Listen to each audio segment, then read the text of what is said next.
If you guys have been following me for a while, you know that I am completely obsessed with these line florals.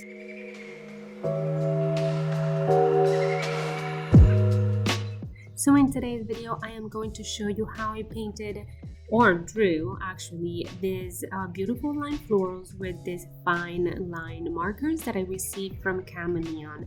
These markers are exchangeable in color, I want to say. So you have the cap of the marker as the infuser, and then the bottom of the marker is obviously like just a regular marker.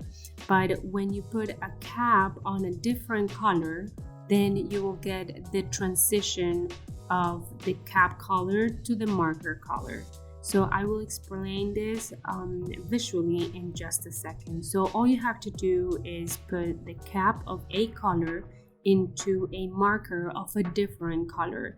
You have to hold it vertically for, I held it for about 10 seconds, and you will start painting or drawing with the cap color, and it will eventually diffuse into the marker color as shown here. So I'm just testing my color. I am seeing what the transition color will be, and then eventually I will see my marker color, which is the pink color.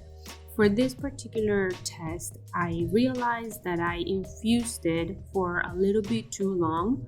So next time when I do my flowers, I might infuse it for a little bit less time. Now, of course, make sure that when you are sealing back your markers, you put the right color of the cap with the right color of the markers. Blue with blue, pink with pink. Just make sure they click and they will be sealed and good to go. Now, I'm just going to draw a very simple flower shape, which is just a little bit of ovals with some fine line detail, and you will see gradually how the two colors blend together, and it looks absolutely gorgeous. So if you learn anything from this video, please don't forget to like, subscribe, share, and I will see you guys in the next video. I'm going to leave you guys with this real-time little tutorial, some music, and I hope you guys enjoy it.